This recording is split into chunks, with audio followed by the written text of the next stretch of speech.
Assalamualaikum warahmatullahi wabarakatuh. Apa kabarnya anak-anak kelas 4 pada pagi hari ini? Alhamdulillah, luar biasa. Tetap semangat, pantang menyerah. Allahu Akbar. Ya, pelajaran IPA kali ini, marilah kita awali dengan membaca basmalah bersama. Bismillahirrahmanirrahim. Ya, pelajaran IPA masih bab 3 gaya. Kemarin kita sudah membahas yang nomor A, pengaruh gaya terhadap benda. Yang nomor 1 kemarin, gaya dapat mengubah bentuk benda. Nomor 2, gaya mempengaruhi benda diam. Nomor 3, gaya mempengaruhi benda bergerak itu menjadi diam, menjadi lebih lambat, menjadi lebih cepat, dan menjadi berubah arah. Ini sudah kita bahas semua. Nah, kita akan membahas nomor 4 sekarang ya. Nah, tetapi sebelum kita bahas nomor 4, Ustadz ingin memberikan pencerahan. Gaya itu adalah, kemarin sudah kita bahas, adalah tarikan atau dorongan. Tarikan atau dorongan ya gaya itu ya, bukan tenaga atau yang lain. Nah, alat untuk mengukur besar kecil gaya itu adalah dinamometer ya, diingat ya. Ini alat pengukur gaya adalah dinamometer. Nah, kemudian satuannya, satuan gaya adalah Newton atau Dine. Nah, kita tahu kalau satuan panjang itu adalah meter ya kan, meter, sentimeter. Satuan berat itu kilogram, gram, dan lain-lain. Kemudian satuan waktu itu menit, detik, jam itu ya. Nah, satuan gaya adalah Newton atau Dine. Ini sama seperti kalau Newton itu meter, Dine itu sentimeter. Jadi ini satuannya besar, ini satuannya kecil gitu ya. Satuan gaya itu Newton atau Dine. Alat mengukur gaya adalah dinamometer. Nah, itu. Sekarang nomor 4, selanjutnya kita bahas gaya di dalam air ya. Nah, berkaitan dengan gaya di dalam air ini adalah ada hukum Archimedes ya. Nah, gaya di dalam air itu berhubungan dengan Archimedes atau hukum Archimedes. Nah, berdasarkan hukum Archimedes yang bunyinya adalah setiap benda yang dimasukkan ke dalam air akan mendapatkan gaya angkat ke atas sebesar berat air yang dipindahkan.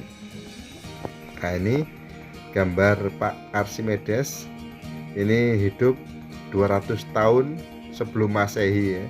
Jadi tahun 1 tahu 1 2 100 itu sebelumnya, sebelum 0 ya. 200 tahun sebelum Masehi. Nah, Pak Archimedes ini waktu itu disuruh oleh raja, mendapatkan perintah dari raja untuk mengecek apakah mahkota raja itu terbuat dari emas asli, emas murni, atau emas tidak murni, emas palsu atau emas campuran gitu ya. Nah, akhirnya dia, karena waktu itu teknologi sangat sederhana, tidak ada internet, tidak ada alat ukur yang lain, maka dia bingung. Sampai berhari-hari dia bingung memikirkan cara ngeceknya bagaimana. Akhirnya dia merasa panas kepalanya, merasa panas, maka dia akhirnya nyemplung mandi di bak air ya, di bak air.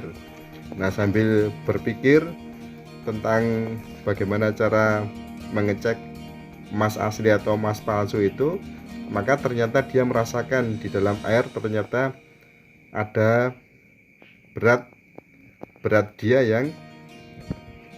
yang berkurang, atau dia terangkat oleh gaya air yang ke atas itu ya. Nah, sehingga akhirnya dia menemukan cara untuk mengecek apakah mahkota raja itu asli atau palsu ya.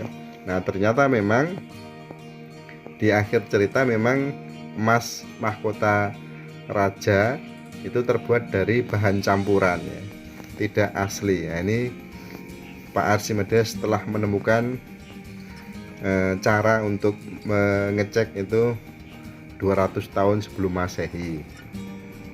Nah, demikian sejarahnya. Nah, hukum Archimedes seperti ini. Nah, bila berat suatu benda ini 5 kg, ini ditimbang pakai timbangan ini ya. Ini beratnya 5 kg di udara. Begitu dimasukkan ke dalam air ini ya, nyemplung di dalam air. Nah, ini ternyata ini kan airnya pas di pucuk ini ya, di lubang pengeluaran ya. Begitu dimasukkan belum, maka dia akan tumpah airnya. Ini tumpah ke sana airnya ya. Tumpah airnya. Begitu masuk ke dalam air, ini ternyata beratnya menjadi 3 kg. Nah, sehingga ada gaya angkat ke atas ini ya. Gaya angkat itu sebesar 2 kg ya. 5 kurangi 3 menjadi 2, atau 5 kurangi 2 menjadi 3 ya. Nah, itu dari mana 2-nya? Ternyata 2 ini adalah berat zat cair yang dipindahkan. Berat zat cair yang tumpah ini ya. Berat zat cair yang tumpah itu adalah 2 kg. Ini adalah gaya angkat ke atas ini ya. Gaya angkat ke atas ini sebesar zat cair, berat zat cair yang dipindahkan. Nah, demikian prinsip atau hukum Archimedes ya. Nah, ini penggunaan hukum Archimedes ini dipakai untuk membuat kapal selam, kapal laut, balon udara, dan lain-lain ya.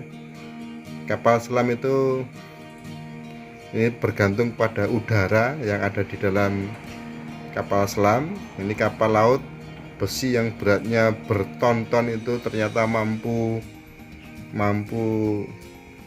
di lautan ya, mampu di lautan tidak tenggelam. Ini karena dipakai hukum Archimedes. Balon udara demikian juga ya, balon Zeppelin. Nah, kemudian kita membahas terapung, melayang, dan tenggelam. Nah, seperti ini gambarnya. Ini terapung ya. Terapung itu naik ke atas ini ya, benda naik ke atas terapung. Mengapa terapung? Ternyata ini gaya ke atasnya, gaya angkatnya ini lebih besar daripada W, itu gaya berat ya. Gaya berat itu lebih kecil. Ini gaya angkatnya lebih besar. Kalau melayang, ini melayang itu di tengah-tengah ya gambarnya, bendanya. Ini ternyata gaya angkat ke atasnya, gaya angkatnya ini sama dengan gaya beratnya. Kemudian kalau tenggelam itu berada di bawah. Ini ternyata gaya angkat ke atas ini lebih kecil daripada berat benda. Nah, demikian. Secara lebih jelasnya kita bahas satu persatu. Terapung itu gaya angkat air ke atasnya, Fa itu lebih besar daripada berat benda. Gambarnya tadi yang ini ya. Ini yang atas, yang di atas itu terapung, bendanya terapung, gaya ke atasnya lebih besar daripada gaya beratnya. Atau dengan rumus yang lain, ternyata berat jenis benda itu lebih kecil daripada berat jenis air. Kalau berat jenis air itu 1, nah berat ini benda-benda yang terapung itu kayu mamanya, ini ternyata berat jenisnya cuma 0,7, lebih kecil daripada 1, lebih kecil daripada air, sehingga dia akan terapung. Berat jenis es itu 0,9, maka dia juga akan terapung karena lebih kecil daripada air. Berat jenis minyak, bensin, solar, itu semuanya rata-rata berat jenisnya 0,8, sehingga kalau ada bensin atau minyak itu tumpah mesti akan di atas ya, di atas air, karena berat jenisnya lebih kecil daripada air ya. Kalau melayang itu tadi gaya angkat airnya Fa itu sama dengan berat benda atau W ya. Gambarnya seperti ini di tengah-tengah gambarnya ya. Atau dengan kata yang lain atau dengan rumus yang lain, ini berat jenis benda itu sama dengan berat jenis air. Contohnya telur yang bagus ini ya, yang dimasukkan ke dalam air garam. Nah, ini sama berat jenisnya, karena berat jenisnya sama 1,05, maka telur itu akan melayang karena berat jenis benda itu sama dengan berat jenis air atau zat cair ini ya. Air garam itu 1,05 ya, lebih sedikit daripada 1.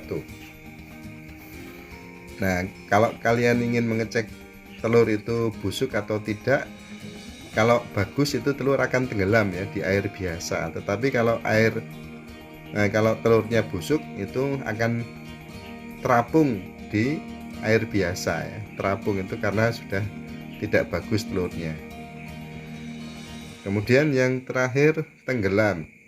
Tenggelam itu bila gaya angkat air itu lebih kecil daripada berat bendanya. Gambarnya seperti ini tadi di bawah ini ya.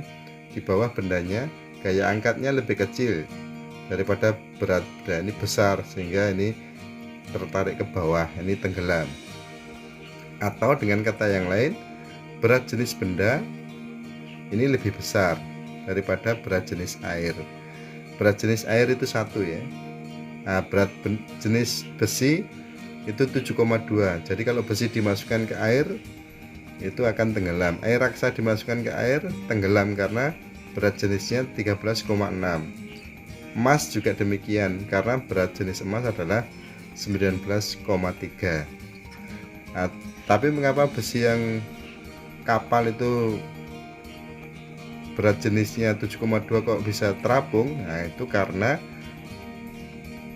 kapal itu memang terbuat dari besi, tetapi dibuat berat jenisnya lebih kecil daripada lebih kecil daripada air, dengan cara dibuat volume atau besar ya, volumenya besar, kemudian yang tengah itu diisi udara sehingga berat jenisnya lebih kecil daripada 1, sehingga kapal itu bisa terapung di lautan. Nah, demikian pelajaran hari ini bisa kita akhiri. Marilah diakhiri dengan doa hamdalah dan doa kafaratul majelis. Alhamdulillahirabbil alamin. Subhanakallahumma wa bihamdika asyhadu an la ilaha illa anta astaghfiruka wa atubu ilaik. Assalamualaikum warahmatullahi wabarakatuh.